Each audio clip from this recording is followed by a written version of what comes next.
Hello, everybody. Welcome to our How To Corner for today. In today's episode, we're going to talk about back pain in a little bit different of a way. My name is Will Gray III. I'm your neighborhood DPT.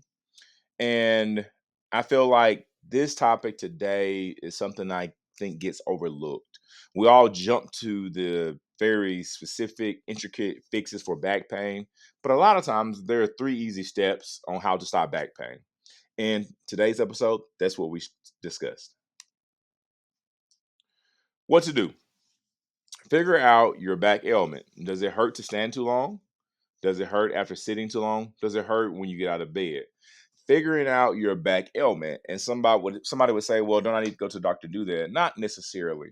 Like there are certain things that you can, decide or diagnose on your own. If it hurts when I stand too long and I sit down, I immediately get relief. You probably have back muscle fatigue, right? Or a spasm of some kind in stance. Because when you stand, your back muscles contract to hold you in that position.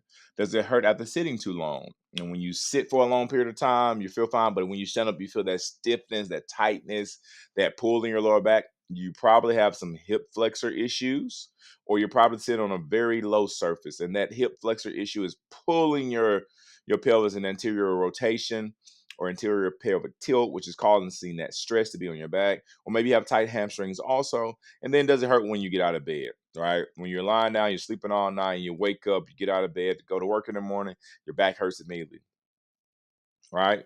That tells you something. It could be mattress, it could be arthritis, it could be a lot of different things, but arthritis is more stiffness, right? Than hurt when you get out of the bed. Then the next thing you need to do is make simple fixes to start.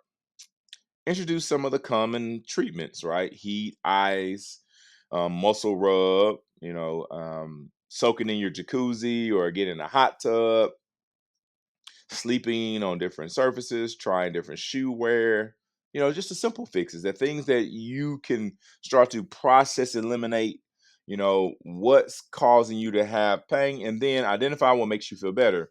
Does sleeping on your stomach make you feel better?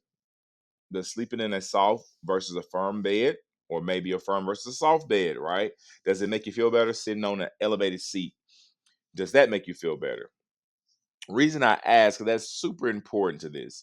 If I sleep on my stomach, maybe I have a disc issue of some kind, because when I sleep on my stomach, I'm pushing disc anteriorly. But if I sleep on my stomach and my back pain is worsened, maybe I have some degenerative disc stuff going on where my discs are thinning, and that sleeping on your stomach is causing your spine to go in more extension, or what I like to call straightening, and that ends up compressing your spine a lot more in the back part. And then sleeping on a firm and soft mattress. Maybe that position, as far as how you sleep on your side, or your back or your stomach, is affected by how firm and soft your mattress is. If you notice you sleep on one mattress that's soft and you feel terrible, you sleep on a firm mattress, you feel great. Maybe a change needs to happen. And then sitting on elevated seats. And that kind of ties into, sitting for too long. When you elevate your seat that you're sitting on and get in the proper sitting posture, does that make you feel better when you're going from sitting for a long period of time to standing? If it does, that speaks to something when it comes to your hip position or your pelvis position. And then what muscles are pulling. So now let's progress to the big three. And I know that we've talked about a bunch of things, but these are the three focal points that you need to focus on when thinking about your back pain and what treatments or changes you can make simply at home, right? A new mattress, elevate your seat, change your shoe wear.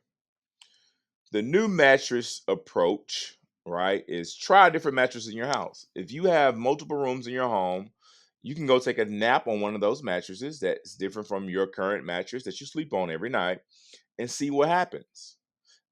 Then make a decision on, was it soft or firm? And then the next thing is, how did you feel when you slept on that mattress, right? What was the response? And then after that, buy a new mattress. I personally have a sleep number. Just enjoy the sleep number. I'm always having to tweak the sleep number, firmness, softness. Trying to find that direct correlation to feeling great with my back. But I've noticed that my mattress is important for me. Rest, recovery, waking up and not in pain. It's important. Next, elevate your sleep seat. Right. I do this all the time. Just me knowing. that with things I do through the day, I'm a tall guy. So me sitting real low all day or sitting where my knee is above my hip causes stress to go through my back or my back muscles. And that tends to cause some tightness for me. As a result, I know I have tight hip flexors to begin with anyway. So that's something that I'm always trying to be aware of. So I elevate my seat. After doing so, do you have pain or feel very stiff after sitting long periods of time? Right? Did you know when you elevate your seat, did that improve the symptoms, make them go away? Have you tried to sit on pillows to elevate your seat? Not necessarily just buy a cushion, just sit on a few pillows. Take them to work with you, put them in your car, just see, or just around the house, just prop up your surface you're sitting on, and did it make your pain go away? Like I spoke about earlier, if it did, you need to have more ergonomic sitting when you're sitting down, right? And then also, you need to make sure your knee and your hip are either even or your knee is below your hip in sitting. Take stress off your back. Now, the last one is something I think is an investment. And me personally, I don't believe in just buying new shoes all the time, just to buy a pair of new shoes because they do great for my back or my feet. Because I think that after about 3 to 6 months of wear, maybe 3 to 4 months of wearing the shoe every day, the shoe is not the same shoe you bought day one. It's just not. Depending on what you're doing in the shoe too, but it's just not the same shoe. So, what are your walking slash working shoes? Right? What are those? Have you ever noticed that your back does not hurt when you wear when you wear a certain shoe? Some people wear Birkenstocks and they notice they wear those, they feel great, right? Simple. They have a sole that is orthotic in a sense, right? And that helps them get support, which then corrects a lot of things that are up the chain, at the knee, at the hip, at the back, to be able to have a better standing posture.